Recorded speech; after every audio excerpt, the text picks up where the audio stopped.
Bonjour à tous, c'est Helios et bienvenue dans cette dernière vidéo sur les incohérences de puissance dans Dragon Ball Super.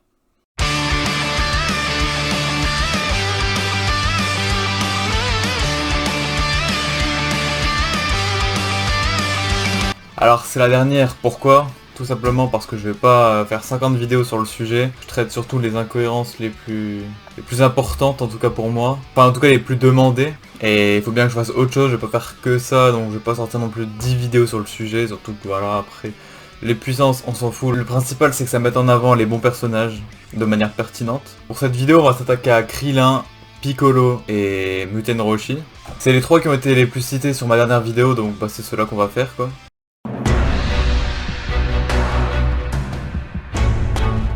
Pour Krillin, je vous avoue que je vois pas trop où est le problème, parce qu'honnêtement, déjà on le voit pas énormément se battre dans DBS. Il a affronté les soldats de Freezer dans l'arc Fukatsu no F.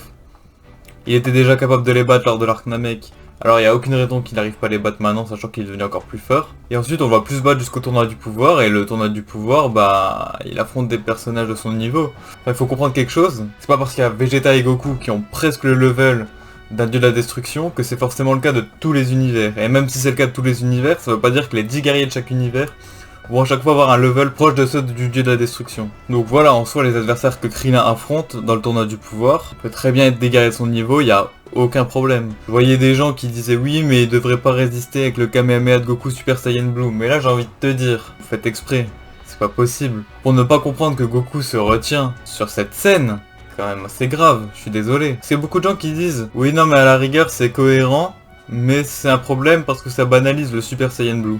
Alors autant j'étais d'accord avec cet argument pour le combat contre C17, autant je le suis pas du tout pour Krillin.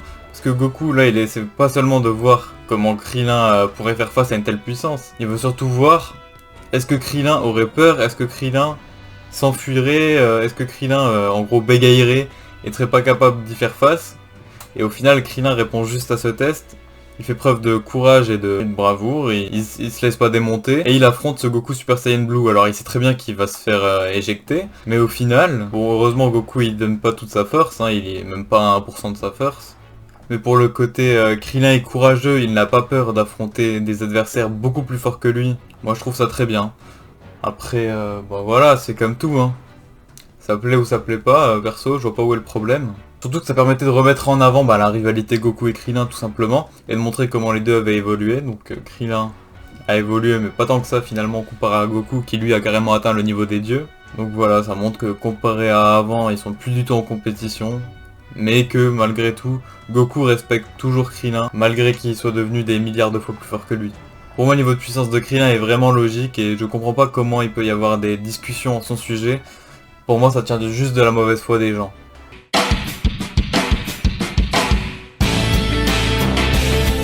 Alors pour Piccolo, je pense que ça tient surtout du manque d'analyse et du manque de compréhension d'une œuvre, du manque d'intelligence tout court en vrai. Les gens pensent que Piccolo est devenu encore plus faible qu'avant, parce que les gens ont la mauvaise manie de classer sans cesse les niveaux de puissance selon les formes des personnages. Par exemple, ils vont penser que Trunks SSJ2 est aussi fort que Goku SSJ2, alors que Trunks SSJ2 est beaucoup plus fort que Goku SSJ2. Et en fait, les gens mettre Frost forme finale au niveau de Freezer forme finale de l'arc Namek. Sauf qu'il faut voir quelque chose, c'est que si Frost forme finale a le niveau à peu près d'un Goku Super Saiyan, sachant que Goku forme de base est déjà plus fort que Freezer forme finale dans l'arc Fukatsu no F, alors ça veut dire que Frost forme finale est bien plus fort que Freezer forme finale de Fukatsu no F, et que donc Frost forme finale est largement plus fort que Piccolo de Dragon Ball Super. C'est totalement logique. Faut pas voir Frost forme finale égale à Freezer forme finale de l'arc Namek juste parce qu'ils sont sous la même forme. C'est complètement con de penser comme ça. Et d'ailleurs, pour preuve, y a qu'à voir le tournoi du pouvoir. Si Freezer demande à Frost d'éliminer à lui seul la moitié des personnages pour ensuite profiter de son état de fatigue pour l'éliminer ensuite, tout simplement parce que Freezer sait que Frost est plus fort que lui dans sa forme finale et que donc il veut profiter de sa fatigue pour pouvoir l'éliminer facilement sans avoir à passer en Golden. Après, il y a une remarque intéressante, je trouve, par rapport au niveau de puissance de Piccolo, c'est qu'il y a quelqu'un qui a dit « Oui, mais alors peut-être que par rapport à Frost, ça se justifie, mais le problème, c'est par rapport à Shizami, le guerrier de l'armée de Freezer. » Alors après, ça, j'ai envie de te dire, l'univers est vaste. Il peut exister des types encore plus forts que Freezer, c'est pas un souci. Regardez dans Dragon Ball GT, on nous sort un Rild qui vivait paisiblement sur une autre planète, et Goku nous dit qu'il est plus fort que Majin Buu. Donc voilà, le problème est le même. Ou alors justement, dans les deux cas, il n'y a pas de problème. Oui, mais après on pourra toujours dire oui, mais s'il est plus fort que Freezer forme finale, alors dans ce cas, pourquoi ne l'a-t-il pas tué pour prendre sa place? Mais après, il faut voir plusieurs choses. Déjà, est-ce qu'il était plus fort que Freezer à l'époque où Freezer dirigeait l'univers? Est-ce que il a l'ambition tout simplement de diriger l'univers? Moi personnellement, l'interprétation que j'en fais, c'est qu'on sait que Tagoma est devenu extrêmement fort en s'entraînant avec Freezer pendant ces 4 mois, et ça lui a permis d'être plus fort que à peu près toute la Z-Team, dont Piccolo. Et pour moi, ma théorie, enfin mon interprétation, c'est que c'était exactement la même chose pour Shizami. Il s'entraînait lui aussi avec Freezer, puisque c'était un peu ses bras droit et bras gauche, un peu à l'image de Zabon et Dodoria. Donc voilà, pour moi, ils se sont entraînés tous les deux ensemble, enfin tous les trois du coup avec Freezer, et ça leur a permis à tous les deux de devenir forts.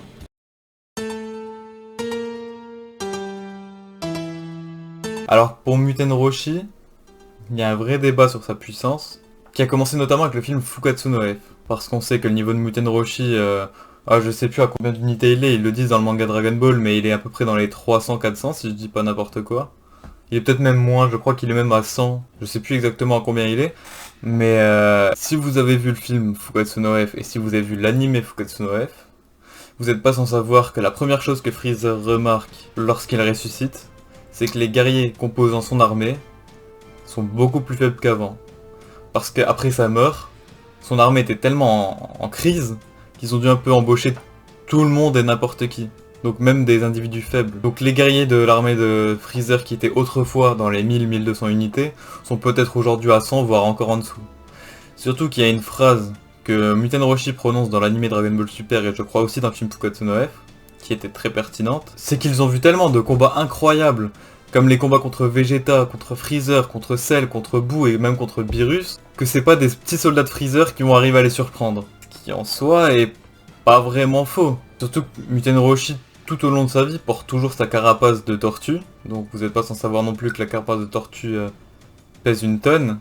Donc ça peut aussi un petit peu le renforcer, alors je dis pas que ça va le faire venir à un niveau de Raditz, mais ça le fait quand même devenir un petit peu plus fort. T'ajoutes Muten Roshi, qui est un petit peu plus fort, t'ajoutes les soldats de Freezer qui sont un petit peu plus faibles, et t'obtiens une balance qui fait que c'est cohérent. Après, je sais de quoi on va me parler. Son combat contre Jiren. Alors l'idée de ce combat, dans le fond elle est bonne, mais en vrai elle est nulle. Elle est vraiment éclatée au sol. Je suis d'accord, je suis totalement d'accord. Cela dit, on nous explique bien une chose, dans le manga comme dans l'anime d'ailleurs, c'est que Jiren ne se bat jamais à fond, et qu'il réduit son niveau d'énergie par rapport aux guerriers qu'il affronte. Ce qui est logique, c'est un justicier, il va pas se mettre à tuer des gens.